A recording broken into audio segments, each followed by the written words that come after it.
રામ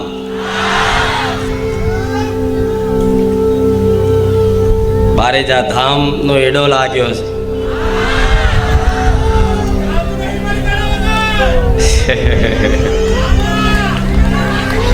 બારેજા ધામ આયા વગર ચાલતું નહીં. મન માતાને જોયા વગર ચાલતું નહીં. મન માતાને સાંભળ્યા વગર ચાલતું નહીં.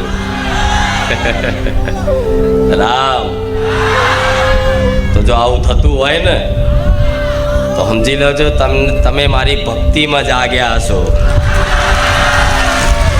મારી ભક્તિનો રંગ લાગ્યો હશે. આનું નામ માનો પ્રેમ કહેવાય, માની ભક્તિ કહેવાય કે બસ જુઓ તો જોવાનું જ મન થાય, સાંભળો તો સાંભળવાનું જ મન થાય. અને કોઈ મારી ચર્ચા કરતું હોય ને તો કાન દઈને એકદમ એકાગ્ર થઈને સાંભળવાનું મન થાય. આનું નામ પ્રેમ કહેવાય, આનું નામ ભક્તિ કહેવાય.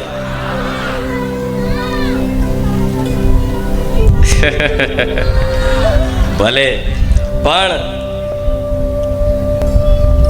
પહેલેથી જ થોડા કરતા ભક્તો વધતા ગયા અને જેમ જેમ ભક્તો વધતા ગયા કંઈકનું કંઈક મેં જીવનમાં કંઈકનું કંઈક પ્રદાન કર્યું છે, કંઈકનું કંઈક એવું આપ્યું છે જેથી કંઈક ને કંઈક વાતે મારા ભાવિક ભક્તોને, બારેજા ધામ આવનારા ભાવિક ભક્તોને બારેજા ધામ આવવાથી પ્રસન્નતા મહેસૂસ થાય છે, સંતુષ્ટતા મહેસૂસ થાય છે,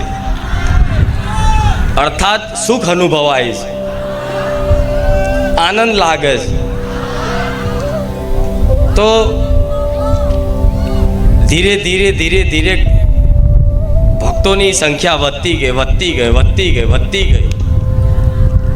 આ સંખ્યા એટલી વિશાળ થઈ ગઈ છે કે મારા માતાને વિચારવું પડે છે કે થોડા કરીને લાવું જેથી અહીં સમાવેશ થઈ જાય. એટલે અમુક ભાવિક ભક્તોને એવું બનતું હશે કે દર રવિવાર આવવું હોય પણ કદાચ 2-4 રવિવાર આવવાનો મેર ના આવે. ઘણા એવા હશે કંઈક ને કંઈક મજબૂરી આવા તે પણ વારાફરતી બધાને વારાફરતી બોલાવું છું. જો તમામ ગુજરાતના મારા ભક્તો ભેગા કરું ને તો આ બારેજા નાનું પડે. પણ જેટલી વ્યવસ્થા હશે, જેટલી સગવડ છે એ પ્રમાણે કરવું પડે ને. હા, નહીં તો મારા ગોડા ભક્તો છે બધાય. બારેજાની કોઈ ગલી કોઈ સોસાયટી બાકી ના રાખે જો મારા ભક્તોનું સાધન ના પડ્યું હોય. એવું થાય કે નહીં? એ બધું જોતા, એ બધું ધ્યાનમાં લેતા આ ગાદીનું આયોજન કરાવડાવું છું.